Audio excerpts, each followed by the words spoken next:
And I remember there was a chapel in the fall. And I don't remember who was speaking or anything like that, but I just remember like they were worshiping at the end of the service, and I prayed to God, and I just said like, God, if I never run again a day in my life, I'll be okay. And when I said that, and like I realized I meant it too, like I wasn't just saying it to convince myself, like it was a big, big deal for me, because it was kind of like a breakthrough of like, oh, this sport, even though I love it and I've been doing it for 5-6 years now, it's not like my entire life. Like if I never run again, I'm still going to get to be a person. I'm still going to get to meet people. I'm still going to get to coach the sport when I'm older and just all kinds of stuff. And I think that was, like, there's been so many hard times, but that was one of the, like, there's just also really cool moments that happen.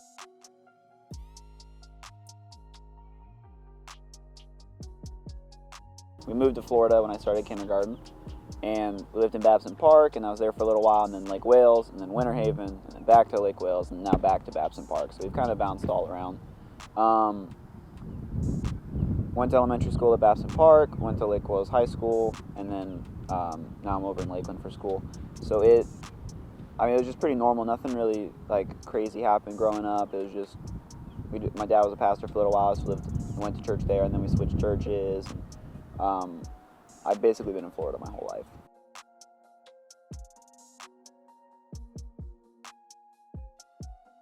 I took film classes all through high school. It was what I wanted to study in college. It was all I wanted to do. So for about 2 years, like I was completely sold. I'm going to go to Full Sail University. I'm just going to get out really quick, and I'm going to move to Hollywood. And it's going to be great. And then I ended up, as I kind of got in the senior year, and I was starting to get faster with running, and like I wasn't spectacular, but I was like, oh, I had this one race, and I ran really terribly at it, and I was really upset and cried about it for a while. And I was kind of like, why am I crying about something that's over in a month, and I'm never going to do it again?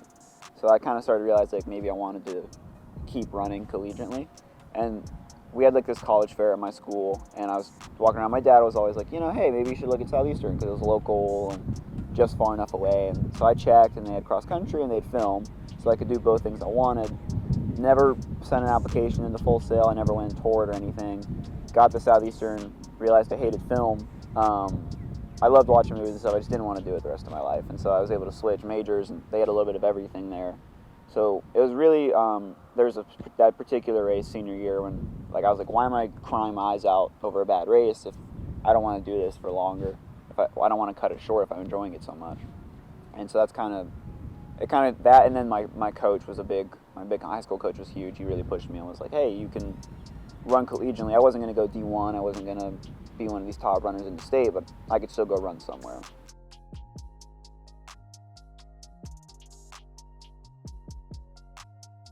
So at the end of my freshman year, and about end of March, I got an IT band injury. Wasn't too severe, limping a little bit, kind of took a month or so off, and came into the summer really focused on fixing some minor mistakes I was making technique-wise, and I just really grinded 7 days a week the whole summer. It was all I ate, slept, and like I just breathed running. There's nothing else that mattered to me. And so, I come into the year and I've got a lot of big goals, and I'm like, okay, here's what's going to happen this season. And we come to Holloway for our first race, and I ran pretty poor, like nowhere near what I thought I could run for the first race. And I was like, okay, it was my rest breaker is what we call it. Like first one's out of the way, move on to the second one. And so that was at UF. We were up in Gainesville running at their golf course, and I was feeling great. That was a Saturday race. So the Wednesday of that week, we were doing a workout, and my right glute muscle was really starting to hurt and a little bit on the outside of my leg. So we cut the workout just a little bit short. I took the next day off, did a short, easy run the next day. I was getting treatment in the training room for a few days. We go into that race. Going into that race, I'd ran 175 miles in 3 weeks with a day off. So that's about 60 miles a week for a couple weeks, which is a big number for me. I hadn't really quite gone up to that point yet, really before. And so I'm running the race. It's before the race, and I've taken the precautions I need to run, and you should be fine. There shouldn't be any problems. So we go to race, and everything's smooth. I'm not having any problems. And what happens at this course is you take this last left turn, and I'll back up a little bit. When you go through the start line this last time, because you go through it a couple of times, you go through the last time, I passed a high school teammate of mine who I brought to Southeastern, who always beat me. I was running faster than ever. I was on pace to just run the greatest race of my life, and I was like, this is it. It's happening. Like, this is incredible. I've waited months, I made years for this, it's happening, and I'm running, and you take this little turn, and it's pretty much a half-mile straight shot to the finish. You can see the finish, and I'm just flying, and my right leg starts to kind of give out a little bit. And every step, like I'm trying to speed up, and my right leg is just giving out more and more. And I don't know what's happening, so I just keep running because I can see the finish, and there's people behind me, people in front of me. And it's almost like in the movies where like it's just kind of zoom, like you take a step forward and it just keeps getting farther away. And at about 200 meters, a couple hundred feet away from finishing, I hear it pop. Immediately went straight to the ground and hit the ground. I didn't really know what had happened. I kind of thought I tore my glute, was just kind of my initial reaction. And like probably a couple feet away on like another side of a fence like this was this guy that I was kind of friends with. His name was Ben. And I yelled at him. I said, Ben, like, get me up. Like, I've got to finish. Because I knew if I got up and limped, I could probably still run, like, get through faster than I ever had before. And he goes to get me up, and, like, I put my arm around him, and I go to put weight on my right foot, which was the side where the pop had happened. It was the loudest pop I'd ever heard in my life. I go to get up, put weight on the foot. It gives out again. I hit the ground. That's when, like, my brain started to know something's wrong. I started yelling.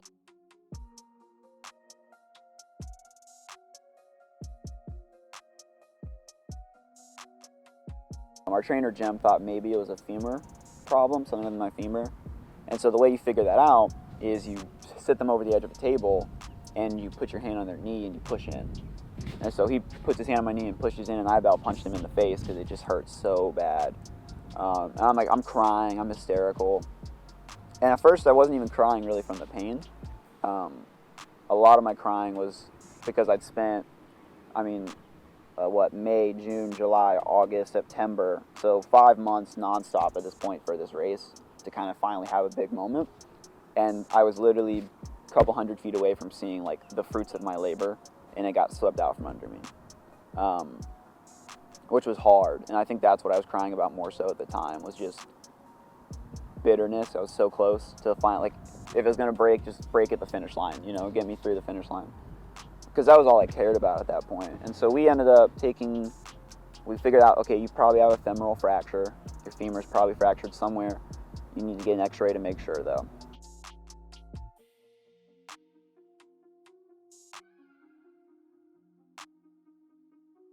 So I had a teammate come over, and he doesn't go to Southeastern anymore, but he comes up to me and he asks to pray for me. And of course, I'm like, yeah, like, whatever.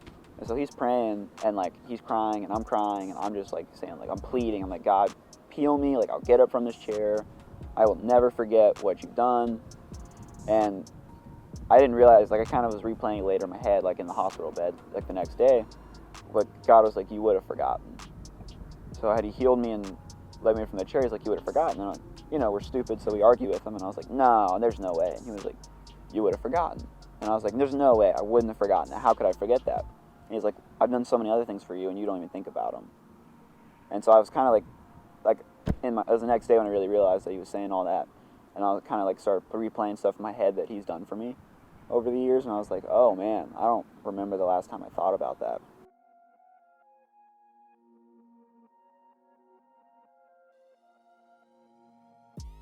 We find out I did indeed fracture the neck of my femur. So basically, if you don't know, like, the femur is the largest bone in your body. It's the hardest to break unless you're 70 or you're in like a high-speed automobile accident. That's what they told me. So you have like your femur, and you've got the neck of your femur, which goes up in your hip and it lets your leg move how it's supposed to move.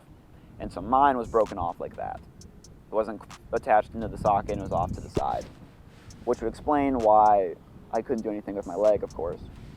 And so we got the MRI, and it was like, okay, you're going into surgery tonight, and we're gonna do what we can. I was told it's possible you could be jogging in 3 months. And I was like, shoot, that's nothing. I can live with that. They said you'll be non-weight bearing for 6 more weeks, and we went into surgery, and that was kind of the end of the day.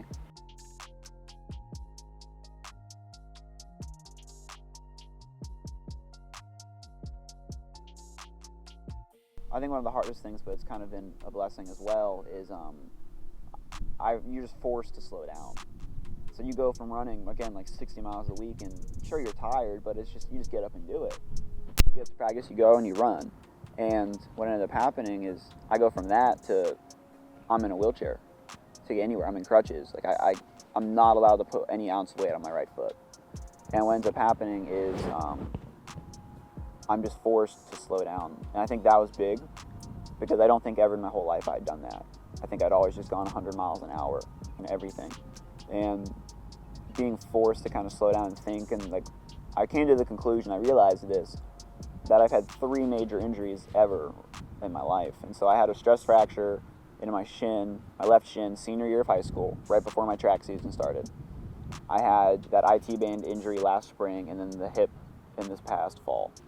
And I've realized all 3 injuries have come at a time when everything in my life was going incredible. Like, my relationships with people are great, like, job's going great, I'm happy, like, money's in the bank, everything. But I have no relationship with God whatsoever. And like, I realized that, and I realized each injury has gotten more severe than the last.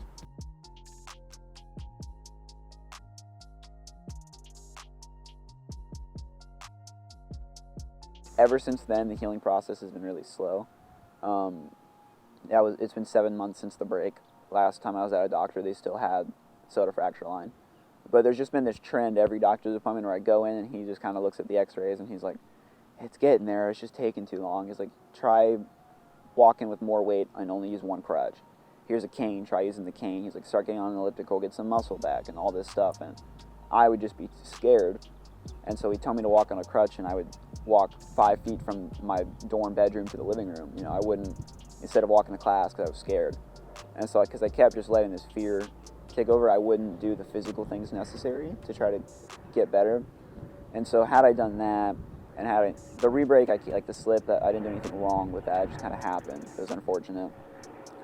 And I think the reason the re-break happened was the big lesson God's trying to teach me is slow down. Get your priorities straight. I'm not your number 1 priority. Your sport's been your number 1 priority for years. I've never been your number 1 priority. And I know had he healed me in that chair when I was begging him to, I would have missed the point. Like, I would have forgotten, like God said.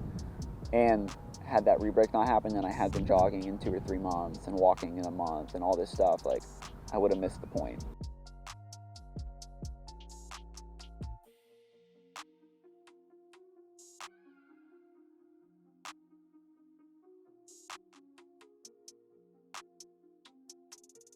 I haven't had a good doctor's appointment yet. There's been less bad ones, but not necessarily a good one. It's always been, you're not quite doing enough, or it's not quite working, let's try this instead. Never, oh, we're here, this is the timetable you're supposed to be on, this is good.